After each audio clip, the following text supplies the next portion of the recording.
Joining me on this broadcast is Raman Malik. He's a member of the Bharatiya Janata Party in Haryana. Jitendra Bhadana is an environmentalist, works with the Save Aravali Trust, has spent a lot of time and energy on this topic. We've got Shashikant, he's a former Director General of Police. So let me go across to Jitendra Bhadana first. Jitendra, our investigation shows that illegal mining still going on in the Aravali ranges, and they're mixing up legal mining happening in parts of Rajasthan with illegal quarrying that's happening here, and trying to make it seem as if nothing is amiss, except that all the local authorities, the police, the villagers, those around the areas where this illegal mining is taking place know what's happening, but they're all looking the other way.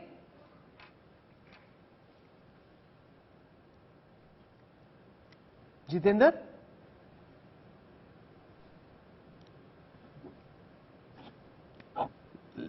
Let me put my first question to Raman Malik of the Bharatiya Janata Party. You've seen in this investigation, Raman, the fact that there is illegal mining taking place. Local district authorities, local politicians, local police personnel, they all know what's happening. Nobody, even after the death of the DSP, nobody seems to want to clamp down on this illegality that's taking place under your noses. Rahul, first of all, let's understand what has happened and what has been happening in the past. I believe that if your team would have looked into what was happening pre-2014 and then compared apples to apples, that would have been better. But still, I will tell you what the DLTF, which has been formed by the Haryana government, the 6th level mining team, this organization of the SP, DC and other officers, we are trying to put a full stop to this. But yes, there are instances, and we have data which proves that over the period of time, our efforts have increased, the number of FIRs have increased, impounding has increased, the fines have increased, the auctions of the vehicles which are used in this illegal mining have increased, and there is this entire belt, Mewat, Gurgaon, and from Gurgaon to Taoru and Taoru to till almost Alwar, this entire belt, there is illegal mining. It's not that it is not there in Rajasthan. It is there in Rajasthan also. So we have to understand that there was a mining mafia. There is a mining mafia, somewhat which is left.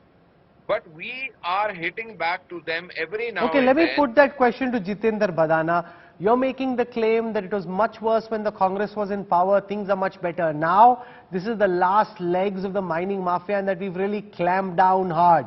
As somebody who works with the Save Aravali Trust, do you buy that argument at all? Thank you, Rahul, but I'm sorry, I cannot see any changes as the government changed from Congress to BJP now. The illegal mining is happening flawlessly. There is no stoppage at all. So I was discussing with somebody who is in the business of this transportation of raw material from Rajasthan to Pali crusher zone. He has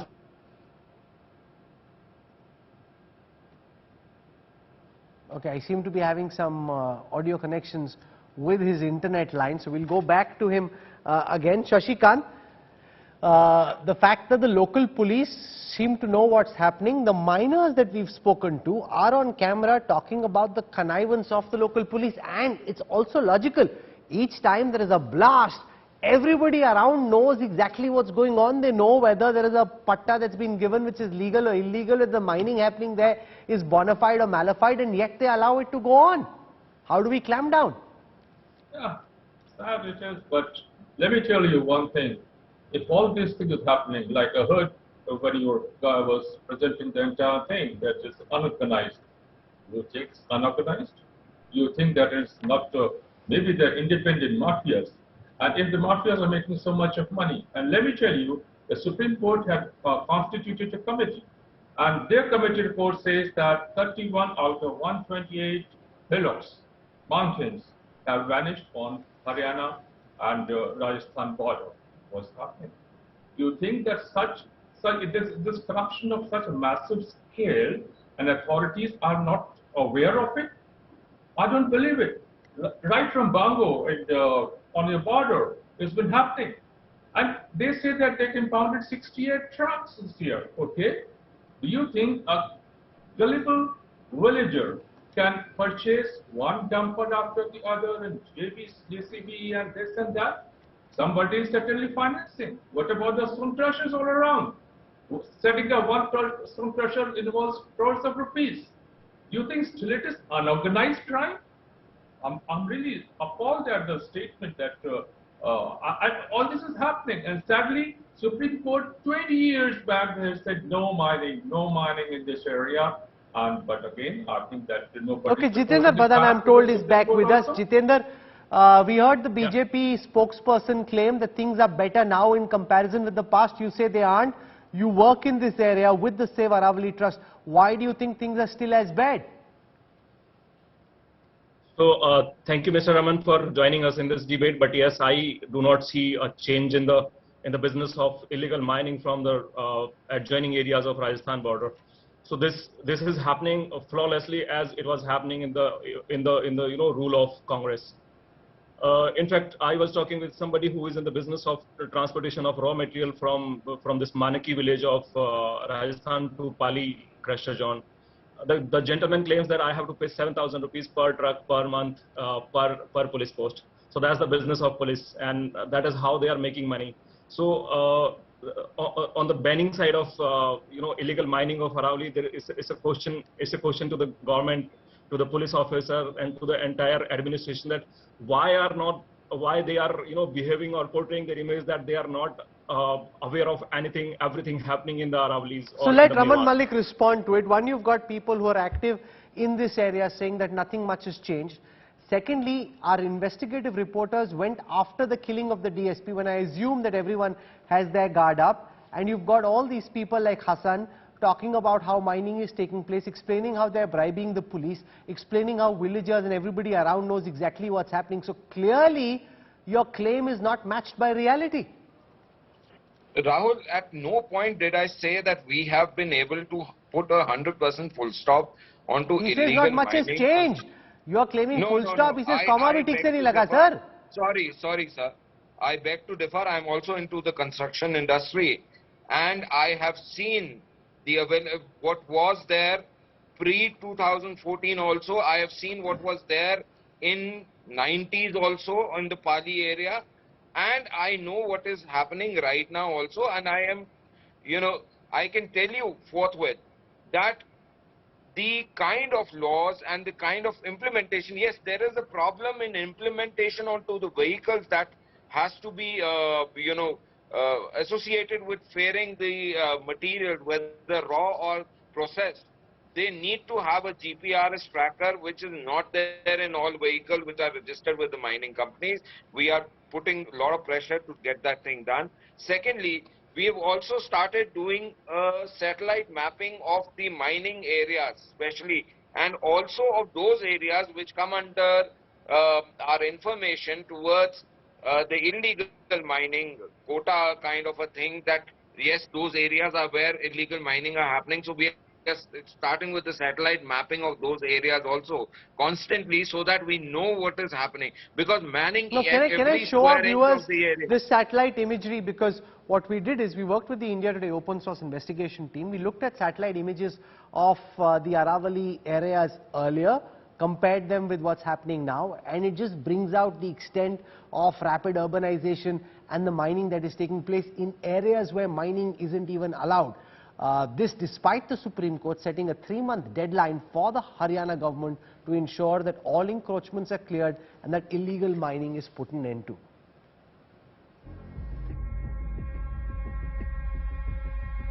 A bird's eye view of the spot where DSP Surendra Singh lost his life. The satellite imagery from 2005 bears the telltale signs of illegal mining in Nu. Tracks seen from up in the skies suggest the hill area has been trampled by heavy vehicles possibly used to ferry excavated rocks from this stretch of the Aravalis.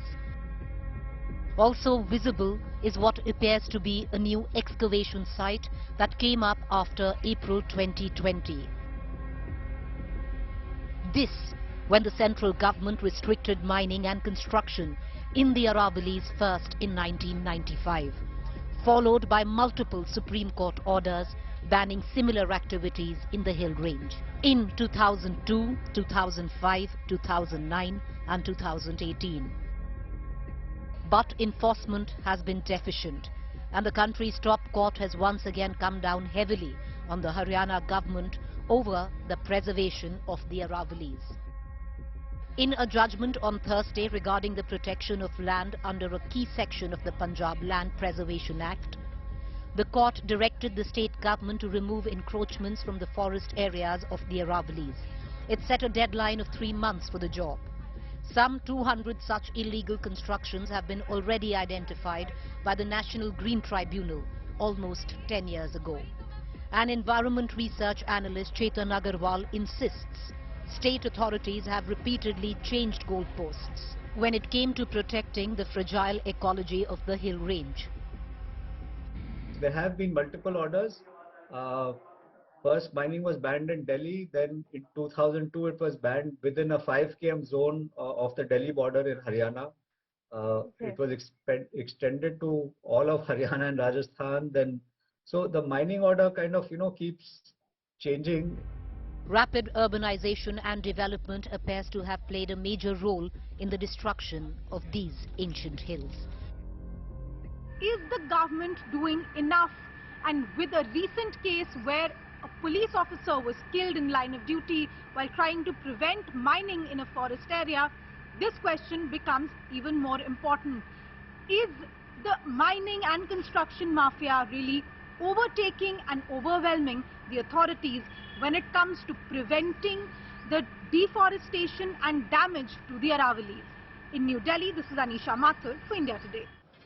The satellite images that we just put out show the extent of the Aravallis crashing in terms of their width, their extent, their majesty now reduced, and that's the point that Jitendra Bhadana was making previously, that no matter what the claim may be, on the ground it is clear that degradation continues, this mining continues, and this is deeply problematic. Jitendra, what would you like specifically for the government to do? What do you think they ought to be doing which they aren't doing at this moment? No, I'm shocked that the mining minister of Haryana belongs to Faridabad. He lives in Faridabad. He knows all the if and buts of the mining industry, and he is there in the Mewat area every alternate day. So I fail to understand that why he is making so many visits to this area, and why is he failing to put a ban, immediate ban on this. So it's a questionable thing from my side. That if he's making regular visits, continuous visits to the ground, and it's a question of will and intent. Raman Malik, the fact that the mining is taking place, the fact that our camera has these miners talking about what they're doing after the killing of DSP Surendra Singh seems to suggest that you simply aren't making the kind of effort that you ought to be making. Well, Rahul, I do not know whether Jitendra Bhadana is from the same family of Bhadanas who control the entire mining. I hope he's not from the same family who control the entire mining of the Pali and the surrounding areas. But let me tell you certain facts. He's an environmentalist. Let me tell you certain facts. No, I'm not. I said I hope he's not.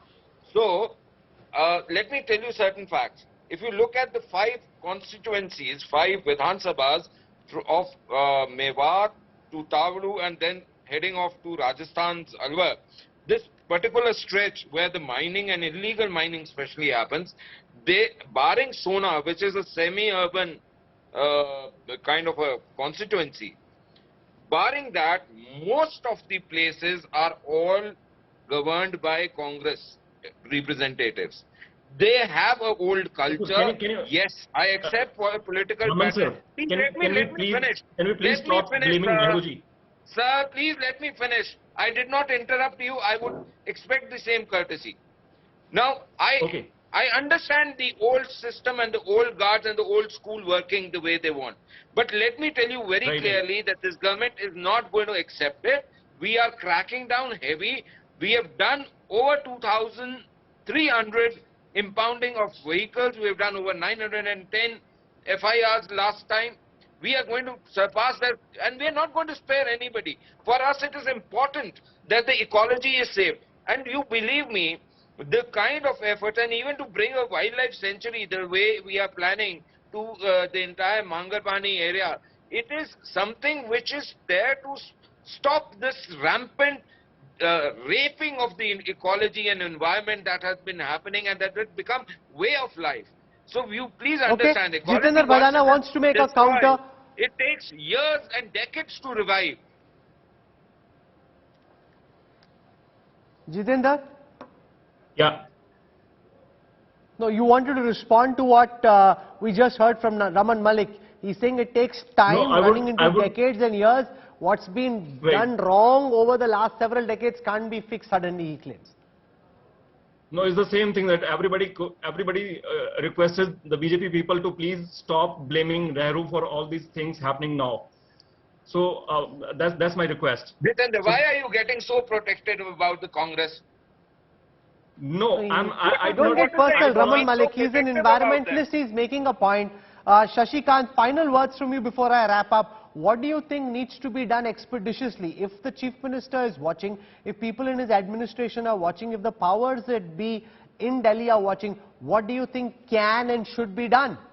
Look, I heard beautiful English, Shakespearean English, and I'm really impressed by the English. But again, like your expose itself shows that the other day when the DSP was held there, and today what the situation, everything goes on still. My request will only be that I don't trust any political party, whatever they are. Like the Supreme Court had constituted its own committee which said that 31 out of 28 mountains have vanished. Till such time the Supreme Court appoints its own amicus, and there's a regular report out to the Supreme Court. I don't think it's going to happen. No political party will take it seriously ever. Sorry for saying things, but I believe it and I believe it.